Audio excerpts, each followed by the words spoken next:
دابا عرفتو فتحت حليت الكاميرا كاني اول مره غنصور فيديو في يوتيوب، بحال ما عمري صورته. ما عارفاش نقول ولاش نسبق ولاش نوخر. 5 شهور وانا غايبه عليكم، وماشي غايبه غير في يوتيوب، انستغرام، تيك توك، واتساب، حتى صحاباتي المقربين ليا، وحتى العائله من غير المقربين، يعني اللي مقربين، يعني حتى العائله اللي مثلا بعيده وهذا، فحتى هما تقطع التواصل بيني وبينهم. الحمد لله كاين غير الخير.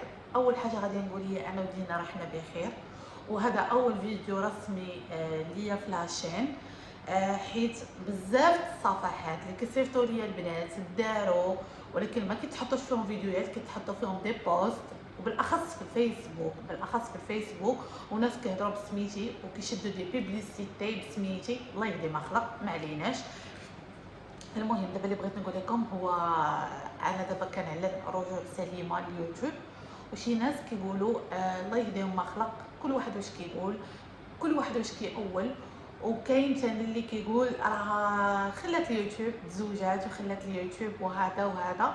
اليوم في هذا الفيديو ما غاديش نقدر نشرح كلشي، حيت غندير واحد الفيديو فيه 5 ديال السوايع. مي اللي بغيت نقول لكم وبغيت نطمنكم عليا بلي انا راني بخير ودينا راها بخير، وهذا فيديو رسمي رجوعي لليوتيوب. وانا اليوتيوب عمري ما خليته وعمري ما غادي نخليه، حيت ما اليوتيوب ما لقيت منه الا الخير.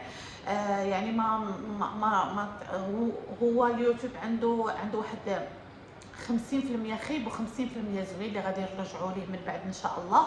ولكن اللي بغيت نقول لكم هو التحجم بخاطري، وهذا الاختفاء اللي اختفيت تحجم بخاطري. وانا ماشي حيدت اليوتيوب، حيت كون حيدت اليوتيوب كنت غنمسح فيديوهاتي كاملين وما غتبقاوش، وغنمسح انستغرام وغنمسح تيك توك وغنمسح كل شيء. الدليل على انني خليت كل شيء، خليته من غير تيك توك اللي كان مشى ليا، ودرت واحد اخر فقط. يعني كل شيء لي فيديو خليتهم وغبرت. كنقول لكم واتساب، فيسبوك، انستغرام، غبرت. حيت البنات ما نكتبش عليكم، على قول الله اكبر باش تعرفوا بلي كلامي صدق وخارج من القلب. منين غنبدا دابا؟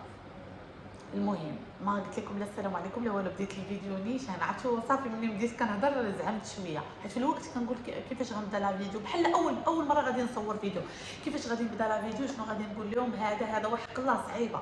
وهذا الفيديو ان شاء الله غادي يكون بلا مونتاج، داكشي اللي في قلبي غادي نقولو، ومن بعد عاد ان شاء الله غادي يرجعوا فيديوهات عاديين. هذا الفيديو غيكون بدون مونتاج بدون والو، يعني فيديو من القلب خارج ليكم. اول حاجه غنشكركم البنات اللي كيكتبوا لي في الكومونتير وفي الخاص وفي التيك توك وفي اي بلاصه، وكيتلاقاو مع امي في الزنقه، وكيتلاقاو حتى مع صحاباتي وجيراني وكيسولوا عليا. اللي بغيت نقول لكم للاسف هو حتى جيراني وصحاباتي تقطعت العلاقه بيني وبينهم، ماشي التواصل، عفوا تقطع التواصل بيني وبينهم. يعني حتى هما ما بقاش عندي معاهم تواصل. ماشي منهم، هما كانوا كيصيفطوا ليا وانا ما كنت كنجاوب حتى حد وما كنت كنهضر مع حتى حد. حيت البنات انا عارفيني دابا 3 سنين وانا في اليوتيوب. من نهار ولدت بنتي دينا الله يحفظها يا ربي، من نهار ولدتها كانت عندها 3 سنين، يعني في الحماله ديالي بديت اليوتيوب وهذا وانا معاكم. عمري ما وقفت الا في الفتره اللي مات بها با، ووقفت مده 15 يوم. من بعد ولدتها جا الكوفيد، بقيت كنفورسي على راسي فيديوهات هذا، وبالاخص لا بيريود الاخرى اللي قبل انا ما نجي الامارات، فاش كنت في المغرب في الطلاق ديالي.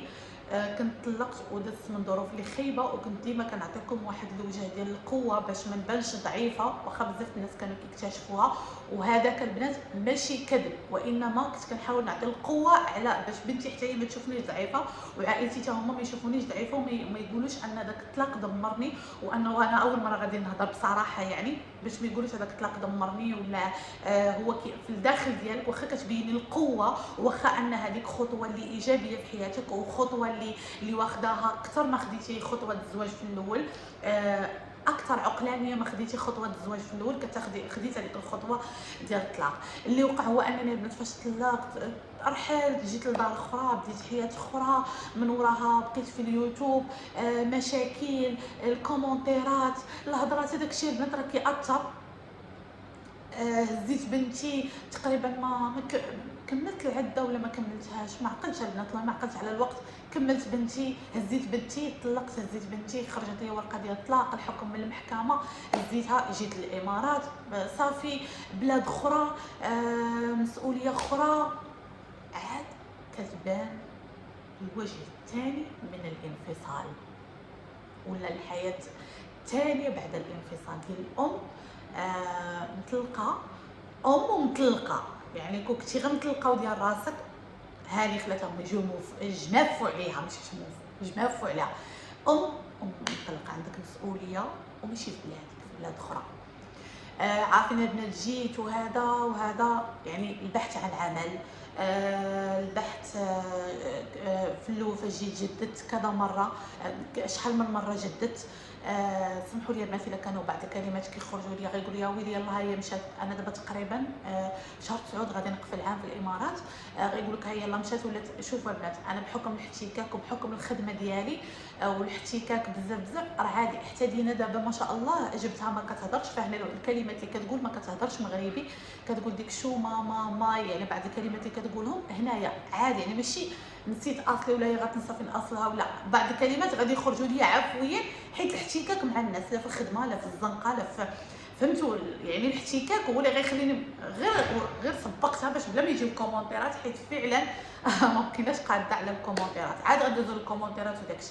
قلت لكم البنات فاش جيت ماشي سهله، مي الحمد لله ربي يسر الامور، وكنحمد سيدي ربي وكنشكر كلشي تيسر الحمد لله.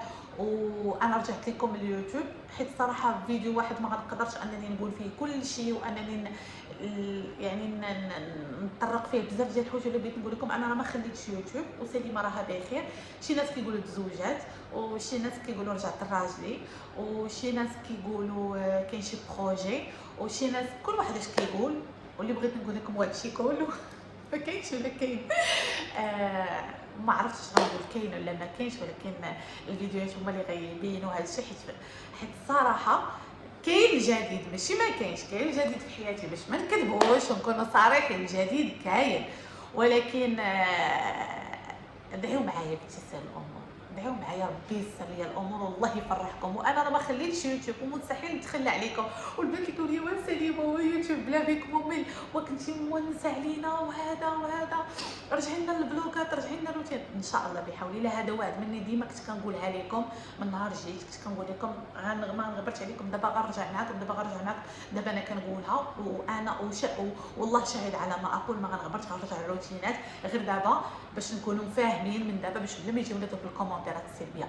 من الان فصاعدا المحتوى ديال القناه ديالي ما غاديش يكون كما كان قبل. المحتوى ديالي قبل هادشي ما باش يتقبلوه الناس، كنت مرأة متزوجة ربة منزل. دابا انا مرأة مطلقة فوقها مرأة عامله ماشي ربة منزل. ولكن هذا الشيء ما كيعنيش على انني ما غنديروش، بالعكس دابا الخدمه غدوبل. يعني كنت كنخدم غير في الدار وهذا، دابا راه كنخدم في الزنقه وفي الدار وام وبوحدي، انا الام انا الاب. يعني خاصكم تفهموا هذه المساله. يعني باش بنادم كيقول لك دابا غير رجعوا الروتينات، دابا كاع نولي ندير معكم انا غدا الخدمه جايه اش كندير انا ودينا في الدار، النهار ديالي كيفاش كيكون. ثاني حاجه انا ماشي في المغرب، يعني انا نتوما عارفين البنات غيقول لك واش رجعتي ولا شنو. لا البنات انا باقا هنايا، باقا في الامارات، ونهار غادي نرجع ولا ربي ما غاديش يكتب لي الرزق في هذه البلاد انا غادي نرجع بطبيعه الحال. حد الان انا كنحمد الله وكنشكر على هذه الفرصه اللي تعطاتني. الله يسهل عليكم كاملين، واللي بغى دير شي خطوه الله يسهل عليها. غير الانسان يعود يدرس الخطوه اللي باغي يدير، حيت ما سهلاش. ولكن شوفوا ديما الاول صعيب ومن بعد ربي راه كييسر الامور. يكون غير ايمانكم بالله قوي، وما تضعفوش الكلام الناس، وما تضعفوش الاحباط. انا ما نكذبش عليكم، اي واحد ولا كيحبطني، اي واحد كيقول لي شي كلام سلبي كنقطع التليفون. ولدرجه انني فاش علاش قطعت التليفون حتى على صحاباتي اللي كنطلب منكم السماحه، كنت كنقول خواتاتي ماشي صحاباتي، كنت كنتواصل معاهم تقريبا مره في شهرين، مره في الشهر، ما كنتواصلش معاهم بزاف حيت ما كانش عندي داك ماشي الحماس. انا ما كنتش كنقدر نهضر، عندي 100,000 مطرقه في راسي، ما كنتش كنقدر نهضر. اش غنقول باش نجمع؟ ما عنديش، راسي خاوي، ما عنديش ما نجمع. كنشوف راسي جايبه معايا دينا شنو واش نستقر نرجع امي كتبكي بنتي خليتي عليا الدنيا خاويه، كنفكر في المستقبل ديالنا. ها انا رجعت اوكي عندي داري غادي نحلها وغندخل غنسكن فيها، غادي خاصني ضروري نخدم باش واخا دارنا الحمد لله اياه معاونين، ولكن شحال قدهم يعني راه الزمان هذا ديال يلاه عندها 3 سنين راه مازال ما عندهاش 18 عام، مازال ما دخلتش مدرسه يعني. وبما انني هذا هو الجانب المظلم والجانب المخيف، وماشي مخيف البنات. اذا كان ايمانكم بالله قوي ربي راه كيوقف مع كل واحد، والرزق بيد الله ماشي بيد العبد. ولكن هذا هو الجانب المظلم في الطلاق اللي غادي نكشفوا معاكم، حيت كنا كنبغيو نبينوا راسنا اقوياء وراسنا واو ما نعرف شنو، وانا واو انا قويه ووليدي واقفين معايا. اي والديك واقفين معاك، ولكن انت علاش غيبقى واقف؟ انا كيقول لك الولد ماشي اللي كيقول ها والديا، اللي كيقولها انا. غدا ما عرفنا شكون السابق، الله يطول في عمرهم يا ربي ويخليهم ويحفظهم لينا ويحفظ والديكم نتوما. غدا ولا بعدو اشنو بنتي غتكبر، شنو الدور، اشنو غنوفر انا لهاد البنت، فين هو هذا المستقبل؟ بما انني ولدتها خطيت هاد الخطوه وولدتها خاصني نكون قاده عليها. وانا اهم حاجه اللي ما ندمت عليها هي انني جبت معايا دينا هنا. واخا الصراحه صعيبه شويه القضيه، وهذا في الاول البنات غادي يعرفوها اللي مغربات وهذا، ولكن مزيان جبت معايا بنتي تكبر معايا. واخا كدوز عليا ديك المشقه ديال النهار كامل وتماره والعيا والبكا واحد المسؤوليه ولكن فاش كنجي في الليل وكنخشيها هنا في صدري وكنعس انا وياها وكنشم ريحتها كننسى الدنيا وما فيها. كنتعصب في الصباح ثاني كنوض عليك 8 نجري عليك الشكاره ديالي لانش بوكس ديالي هذا جري نوض. ولكن في الليل فاش كنجيو هذيك الدنيا وما فيها، فاش كنضحك وفاش كنبكي وكتجي تمسح لي عيني وتقول لي لا ماما لا ما تبكيش، لا ماما ما تبكيش، هذيك الدنيا وما فيها. الله يجعلها يا ربي ذريه صالحه ليا، والله يخلي لكم وليداتكم. وانا هاد الفيديو غنحطو بلا مونتاج، ما عرفتش اش قلت فيه، غنكون يعني مخربقه وهذا. ولكن شوفوا هاد الفيديو درتو غير كعوده، من بعد غادي الفيديوهات الثانيين غادي تشوفوا يعني تغيير اخر من ناحيه الفيديوهات، وماشي تغيير من ناحيه الفيديوهات، وغنرجعوا الفيديوهات ديالنا عاديا.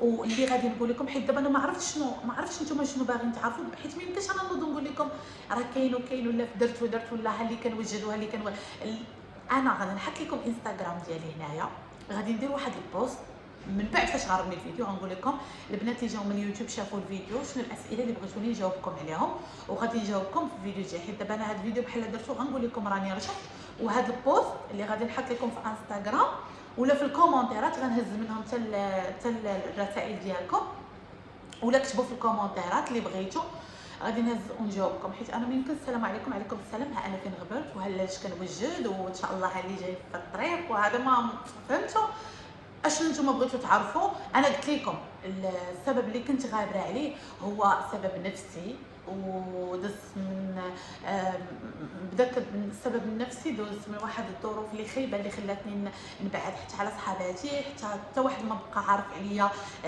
يعني صحاباتي مثلا ديك بنت خالت هذا ريحه شحمه في الشاقور الجيران يعني كيسولوا غير امي يعني من غير المقربين هما اللي كانوا عارفين اشنو كاين وعارفين يعني الظروف وهذا. هذا الشيء اللي غادي نقول لكم يعني كسبب رئيسي للغياب ديالي هو انا من بعد الطلاق ما ارتاحيتش ودرت خطوه اللي كبيره وما تقدرش ديرها الرجال بالشغميه ما يديروهاش، ودرتها زعما والحمد لله على كل حال. هادشي اللي غادي نقول لكم، الله يخلي لكم اللي عزيز عليكم. والله ما عرفت ما نقول، ولكن هذا هو الفيديو غنحاول نحطو خفيف ظريف باش موراه ان شاء الله نبداو نرجعوا للفيديوهات ديالنا عاديين. ولا بغيتو تسولوني شي سؤال مرحبا بكم، وصافي هذا ما كان. تهلاو ليا في راسكم ونتلاقاو بحول الله فيديو جديد. صافي رجعت الحبس تحرك ونطلق. المهم تهلاو ليا في راسكم ونطلق. ناري توحشت البلوغات، اقسم لكم يمينا لا توحشتكم. دينا ناعسه ما كنوريتها لكم، حتى الفيديو الجاي نوريها لكم. مي في التيك توك كتبان معايا في هاد اليومين درت لايف قبل نتوما بغا تشوفوا هاد الفيديو في يوتيوب، فانا راه درت لايف في التيك توك ديالي. ها هو نخلي لكم تيك توك هنا، انستغرام هنا، تدخلوا عندي مرحبا بكم وصافي. عوده وديروا لي اختي الحليب والتمر. شتي انا جيت ما درتو حليب وتمر، ما زغرتو، ما قلتو عوده مباركه، ما قلتو والو. ويلي حي 5 شهور صحيتي. او يا اختي راه حنا 5 شهور حنا غايبين، الناس راه ولدوا، اللي ولد زوج، ولا طلق، واللي مات ومشاو عظامو في التراب. وانا يا اختي يلاه راجعه، والحمد لله على كل حال. الحمد لله. انا علاش ما حيت كون بقيت معكم هاد المده كنتو غتشوفوا واحد الوجه خيب ديالي. فانا كي النهار الاول دخلت بحماس وبطاقه ايجابيه، بغيت نبقى بحال هكاك تعرفوني وهكاك تشوفوني، وما بغيتكمش تحبطوا، حيت بزاف البنات خداوني انا كقدوه. انا ما بغيتكمش تاخذوني كقدوه، حيت انا ما مطفراش، يعني ماشي ما مطفراش فعلا. يعني انا براسي راه انا فيا الضعف، انا راه عندي واحد الوجه ثاني ديالي، انا راه كنبكي، انا راه كندوز من ظروف خايبه.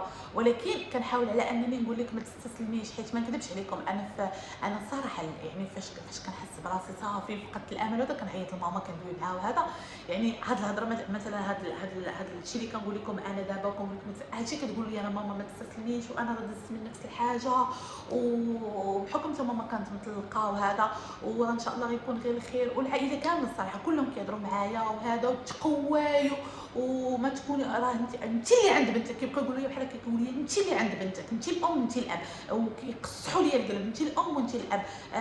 ربي مادام خلقها وخلقها لك الا وعارفك غتقدري عليها، وغتقدي بها، وغتحملي مسؤوليتك، وغديري. وفعلا الحمد لله الله يقدرني يا ربي على تربيتها تربيه حسنه، ويكون فيها الخير يا ربي. وانا ما والله انا من ناحيتي زعما ما باغا منها حتى حاجه، باغا منها غير نوصلها لفين بغيت نشوفها وصافي. انا دابا الهدف الوحيد في حياتي هو دينا. ولكن ما نكذبش عليكم نقول لكم باللي انا باش ما نكونش انانيه ونبان باللي ما ام زعما خارقه. الهدف ديالي هو بنتي، ولكن انا في نفس الوقت كنشوف حياتي يعني بنتي نربيها نكبرها، ولكن عايشه حياتي وكنشوفها. وفي نفس الوقت عايشه معايا بنتي. راه قلتها لكم، انا كنت قلتها لكم شحال هذه 17 دقيقه وانا كنهضر ويلي. قلت انا بغيت ندير فيديو فيه 5 دقائق ولا 6 دقائق. كي قلتها لكم البنات النهار الاول لا عقلت فاش كنت ولدتها. بزاف البنات كيقولوا لي سليمه كي كديري مع بنتك وهذا. شوفوا انا نهار ولدت ديما جاني اكتئاب بعد الولاده ديال كرهت بنتي من الاخر. انا كنقولها انا كرهت بنتي، وكنت كنصحابها بلي غتاثر في علاقتي مع راجلي، وبلي غيولي الاهمال، وبلي بزادت علينا في الدار. ما انا هادشي كنت كنحسو بالداخل، وحتى واحد ما كنعرفو، وكرهتها وما كنت كنقدر نقولها لحتى حد. ومن بعد داك الاكتئاب اللي جاني من بعد الشهر، فاش دارت هي شهر ونص ولا شهرين، وليت كنقول غنموت وغنخليها. وهذه كلشي الامهات دازوا منها، غنموت وغنخليها، وغتجي مرت باها غتربيها وغتكرفصها. وشوش قال لي انا راسي كيقول لي ماشي خاطري، يعني اكتئاب. هادشي اللي قال لي. راه البنات عارفين اللي كانوا متبعيني في الولاده راه جاني اكتئاب. غتجي مرت باها وغتكرفصها وغدير خدامه داكشي ديال سندريلا والوحش، هذاك الشيء غدير لها هي. من بعد جلست وانا نقول انا كنت البنات تبعت مع بسيكياتر. يعني بصراحه واحد السيده كاينه في حدا فيكتوريا وما عقلت صراحه على سميتها، تبعت عندها وهذه. وفعلا الهضره اللي قالت لي دابا ولدتي واش غتغيري شي حاجه؟ قلت لها ممكن كنهضروا هذا. قالت لي خاصك تعيشي مع بنتك. وفعلا قبلتها وقلت الا مكتب لي ربي نموت غنموت، وما نفكرش بحال هكا. بنتي الا كنت غنموت غدا، واش انا لا حزنت اليوم غنغير شي حاجه؟ بروفيتي اليوم، غدا ميته. هادشي اللي بقيت كنمشي عليه في حياتي دابا. انا غنموت غدا ولا بعد غدا، الاعمار بيد الله. اليوم علاش نتقلق حيت غدا انا ميته؟ ديري الخير، ما ديريش الشر. بالاخص كنقول لك بينك وبين العبد اللي ما عرفاش واش غيسمح لك ولا لا، اما بينك وبين الله ربي قادر على انه يغفر لنا الذنوب جميعا ولو تكون كزبد البحر. فقط بينك وبين العبد يقدر واحد يحط راسو في المخده يدعي عليك، يقدر ما كتعرفيش ربي. ديما كنقول لكم هذه غير الواحد ما يأذيش الانسان، اما الذنب بينك وبين العبد قادر هو يغفروا لك. قلت اش ندير؟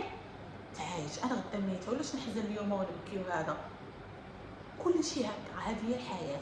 فاش كتلقيها في يد الله ربي كيسر الامور. فاش كتبقاي شاده ومكنزه وباغا الحياه وباغا كل شيء، ماشي كيعكسها معاك، وانما قانون الجذب. هادشي اللي عطا الله. اللي بغيت قلت لكم وتعايشت معاها، كنخرج معاها، درتها هي صاحبتي. هي من الاخص يعني انا عندي اختي ولكن من بابا، يعني ما كبرش انا وياها وهذا. درتها هي امي، هي اختي، هي صاحبتي. كنخرج معاها، كندخل معاها لدرجه كنت كنعسها معايا في الناموسيه. نتوما عارفين هادشي. دينا انا وياها واحد العلاقه اللي لقيت فيها امي، لقيت فيها اختي، لقيت فيها بنتي.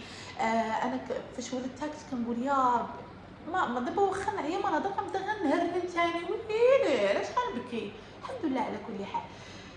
يعني غنكبرها ونوصلها داكشي اللي بغاتو، نكون ام مزيانه، ام مزيانه، ولكن نشوف حياتي ونعيش حياتي ونعيش حياتي ثاني معاها. صافي ماشي انا ولدت طلقت صافي نهمل راسي ونجلس نشد حنوكي ونجلس ويك ويك خلاتها ميمي ويك ويك عباد الله راني باغا غنغوت هي ديالي انا. صافي لا الله عطاه والحمد لله. وخمس سنين ديال داكشي اللي داز، يمكن كون ما طلعتش مدينه غنحس بها 5 سنين مشات ليا من حياتي. من 20 عام 5 سنين طارت ليا من حياتي، وغنشوف راسي ضيعتها. مازال كنقول كما كان الحال خرجت بدينا، ما عرفتش مازال نولد مازال ما نولدش. يا ربي ترزقني، يا ربي يا ربي ترزقني. انا باغا وليد اختي ما نكذبش عليكم، يا ربي الا كانت حاجه جايه في الطريق بغيت وليد. ما عرفت باش مازال، يمكن هذه هي اللي غنتلا فيها وغتهزني، ما عارفينش حنا شنو كاين. يمكن هذه غندخل بها للجنه، يمكن ما كتعرفيش كاين. الحمد لله على كل حال، اللي جات من عند الله مرحبا بها. المهم الناس باش بلا ما نطول عليكم وصلنا ل 21 دقيقه. تهلاو ليا في راسكم، وانا راني رجعت اليوتيوب وهذا وعد مني والله شاهد على ما اقول، على انني ما غنغبرش وغنبقى نحط لكم على الاقل 3 الفيديو ولا كل نهار. انا خاسره غنبقى نطلق فيديو كيما جا نهاري كيفاش كيدوز وغنبارطاجيه معاكم. وتهلاو ليا في راسكم، ونتلاقاو بحول الله في شي فيديو جديد اللي غادي يكون فيه نيشان. يعني غنباسيو غندوزو هذا الموضوع وندوزو الفيديوهات ديالنا عاديين. ولكن قبل حتى نجاوب على الاسئله ديالكم اللي بغيتو تعرفوا عليا في هاد 5 شهور كامل، باش حبيتو تعرفوا نقولوا لكم. وهذا الفيديو راه بدون مونتاج، الا خرجت مني شي حاجه فراه خرجت سبونطاني ومن قلبي. وغنحاول على ان فيديوهاتي كاملين ما يكونوش فيهم المونتاج. باغا نحس براسي ما كنقطعش شي حاجه ولا كنخبي شي حاجه، باغا نكون قدامكم ورقه بيضاء كيف كنت ديما باغا نكون قدامكم. والحمد لله على كل حال. سلاو ليا في راسكم ونتلاقاو في فيديو جديد. باي باي. كون كدير لكم ديروا جيم باي.